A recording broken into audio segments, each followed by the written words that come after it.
Good morning students. देखो हमने gradient of a tensor field gradient of a vector field और tensor field किया था। अब हम डाइवर्जेंस करेंगे। ग्रेडियंट क्या होता है?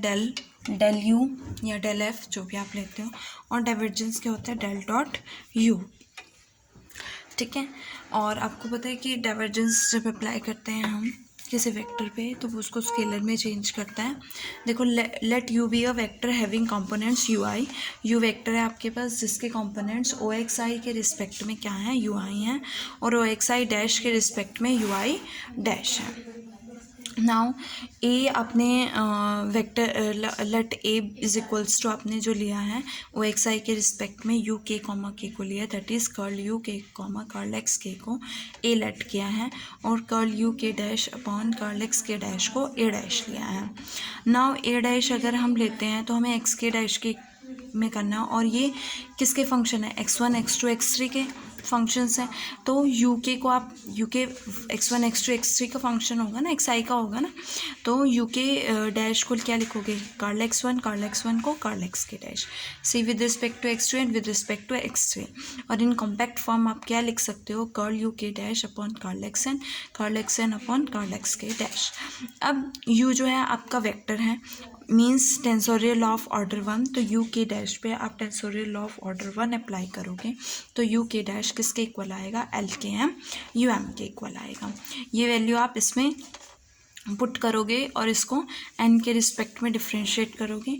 यहाँ से देखो, curl X N upon curl x के डैश की वैल्यू क्या आएगी? एक्स एन को एल के एन एक्स के डैश लिख सकते हो, और एक्स के डैश के रिस्पेक्ट में डिफ्रेंशिएट करोगे तो एल के एन आएगी वैल्यू। ओके, यहाँ से क्या बनेगा? एल के एम तो कांस्टेंट है, यू एम कॉमा एन, और U M comma N again क्या आएगा? एल के N, sorry, U M comma N क्या आएगा? यू एम कॉमा एन, और यू एम को जब आपने सॉल्व किया तो आपके पास वैल्यू क्या है? एल के एन, तो आप लिख सकते हो एल के एम और एल के एन। एल के एम और एल के एन क्या बनेगा? डेल एम एन बनेगा। अगेन एन को एम पुट करोगे तो आपके पास यू एम कॉमा एम आएगा। यहाँ से यू एम कॉमा एम किसके इक्वल होगा? ए के इक्वल होगा, है ना, ए के इक्वल होगा ना। और ये किसके इक्वल है? ए डैश ए के इक्वल, मतलब स्केलर इनवेरिएंट है, तो डाइवर्जेंस जो होगा एक वेक्टर का वो स्केलर इनवेरिएंट होगा, और जिसे हम डाइवर्जेंस ऑफ यू से डिनोट करेंगे या डेल डॉट यू से डिनोट करेंगे। Okay, now divergence of a tensor field है। ए आपके पास टेंसर है जिसका ऑर्डर 2 है, having component A I J with respect to O x I के रिस्पेक्ट में ए आई जे कॉम्पोनेंट्स हैं। देन डाइवर्जेंस ऑफ ए को आप क्या लिख सकते हो? डेल डॉट ए आई जे, और यहाँ से क्या आएगा? A I J comma J. And divergence of a tensor क्या है? कॉन्ट्रैक्शन है किसके ऊपर? अगर आप ग्रेडियंट ऑफ अ टेंसर पे कॉन्ट्रैक्शन अप्लाई करते हो देन इन दैट केस आपके पास डाइवर्जेंस होगी। मीन्स अगर एक टेंसर है और उस पर आप ग्रेडियंट अप्लाई करोगे तो ग्रेडियंट क्या करता है? बाय 1 ऑर्डर इंक्रीज करता है, और डाइवर्जेंस क्या करता है? बाय 1 ऑर्डर डिक्रीज करता है। तो 1 इंक्रीज किया, 1 डिक्रीज किया, तो मीन्स 2 डिक्रीज हो जाएगा।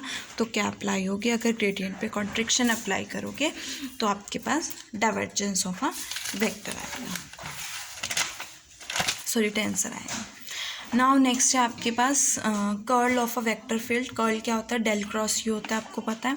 तो कंसिडर एक वेक्टर फील्ड हमने यू लिया है, और ए आई जो लिए हैं epsilon I M N U N comma M, ये with respect to O x I लेट किया, और similarly with respect to O x I dash. अब ए आई डैश की value U N comma M dash है, means curl U N dash upon curl X M dash आएगा, और epsilon I M N dash आपको पता है third order tensor होता है, और इसको आप लिख सकते हो by tensorial law of third order, L I P L M Q L N R और एप्सिलॉन पी क्यू आर।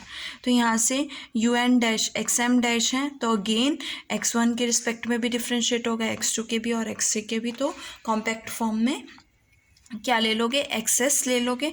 तो यहाँ से curl U N dash upon curl X S और curl X S upon curl X M dash हो जाएगा। Okay, यहाँ से आपके पास देखो क्या वैल्यू आएगी? Again X U N dash को एस एक्सेस के रिस्पेक्ट में डिफ्रेंशिएट करोगे तो यू एन डैश की वैल्यू क्या होगी? U N dash is equals to L N K U K. Okay, अब इसको आपने एस के रिस्पेक्ट में डिफ्रेंशिएट करना है, तो U N dash upon curl X S किसके इक्वल हो गए, तो कांस्टेंट एज इट इज आएगा। उसका डेरिवेटिव करोगे तो यू के कॉमा एस आएगा।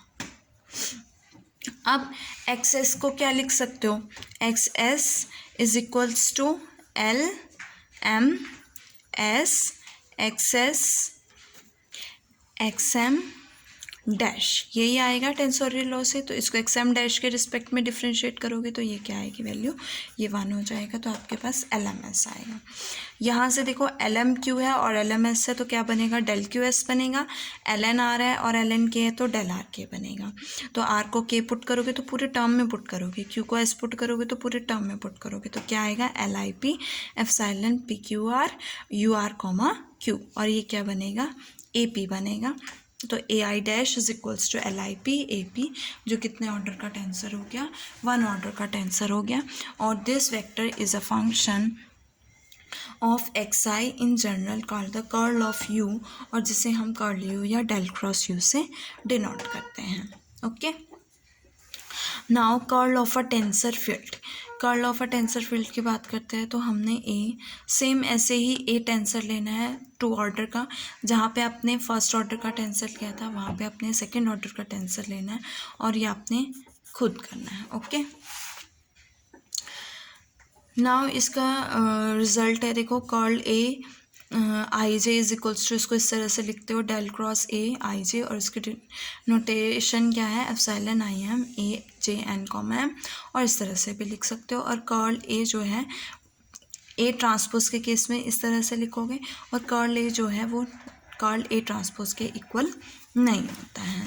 ओके, अब देखो if A is equals to del U transpose, तो curl A is equals to curl del U transpose I J. तो इसकी वैल्यू पुट करोगे तो आपके पास क्या आएगा, del M del U N J. ठीक है, तो यहाँ से क्या बनेगा, del U N J comma M, देखो क्या आएगा, del U transpose I J. अब डेल यहाँ पे ए के प्लेस पे क्या है आपके पास, डेल यू है, तो क्या डेफिनेशन, अगर डेफिनेशन लगाओगे तो क्या आएगा, एप्सिलॉन आई एम एन, ठीक है, A N J comma M, और ए को क्या प्लेस किया, डेल यू प्लेस किया, तो del U N J comma M. जब आप डेल अप्लाई करोगे तो आपके पास ये क्या बनेगा, यू एन कॉमा जे बनेगा, और कॉमा एम, तो क्या बनेगा, U N comma J M, और जे एम को एम कॉमा जे लिख सकते हो। तो यू एन कॉमा, देखो epsilon I M N U N comma M comma J है, तो ये क्या बनेगा आपके पास, ये वैल्यू क्या बनेगी, ये डेल क्रॉस यू बनेगी, और डेल क्रॉस यू कॉमा जे, और अगेन ये क्या बनेगा, डेल डेल क्रॉस यू आ जाएगा। ओके, तो डेल डेल क्रॉस यू किसके इक्वल हो गया, डेल कर्ल यू के इक्वल हो गया। नाउ एक रिजल्ट है देखो, कर्ल जो है, कर्ल से अगर आपने कर्ल लिया है और आपने एक वेक्टर का कर्ल अप्लाई किया तो उसका ऑर्डर वो वेक्टर ही रहता है, और अगर टेंसर ऑफ ऑर्डर 2 पे अप्लाई किया तो वो टेंसर ऑफ ऑर्डर 2 ही रहता है। तो कर्ल जो है वो ऑर्डर को सेम रखता है, डाइवर्जेंस जो है वो ऑर्डर ऑफ टेंसर को डिक्रीज करता है बाय 1, एंड ग्रेडियंट जो है बाय ऑर्डर 1 इंक्रीज करता है। नाउ नेक्स्ट है लैप्लेशियन ऑफ अ टेंसर फील्ड। इसके लिए ए टेंसर लिया ऑर्डर 2 और हैविंग कंपोनेंट्स ए आई जे, तो लैप्लेशियन ऑपरेटर को आप डेल स्क्वायर ए से डिनोट करते हैं, and it is of second order tensor. तो डेल स्क्वायर ए आई जे किसके इक्वल होगा, डेल स्क्वायर ए आई जे के इक्वल होगा। देखो थ्योरम है लैप्लेशियन ऑपरेटर पे, proof that Laplacian operator the second order tensor is again a tensor of order 2।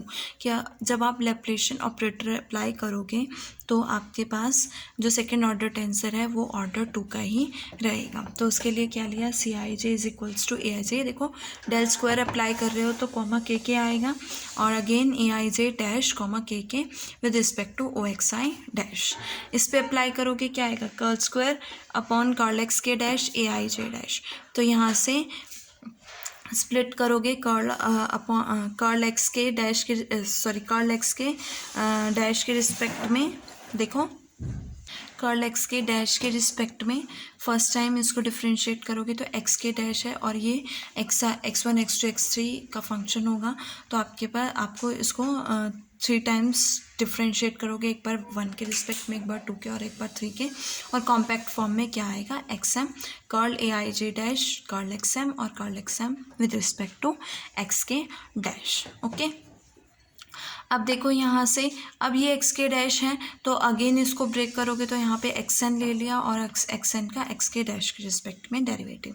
A I J dash second order tensor है तो सेकेंड ऑर्डर टेंसर की definition से L I P L J Q A p Q, तो ए p Q की differentiation किसके respect में, x M की। अब देखो यहाँ पे एक ही है, ये बाकी सारे कॉन्स्टेंट्स हैं तो ये बाहर आ जाएंगे, तो क्या बनेगा, देखो एक्स एन के रिस्पेक्ट में भी हो रहा है इसका डेरिवेटिव और एक्स एम के रिस्पेक्ट में भी, तो क्या लिखोगे, a p q comma m n लिखोगे ना, और यहाँ से एक्स एन को जब डिफ्रेंशिएट करोगे तो एक्स एन क्या आएगा आपके पास, एल के एन एक्स के डैश, और एक्स के डैश के रिस्पेक्ट में डिफ्रेंशिएट किया तो क्या बनेगा, एल के एन बनेगा।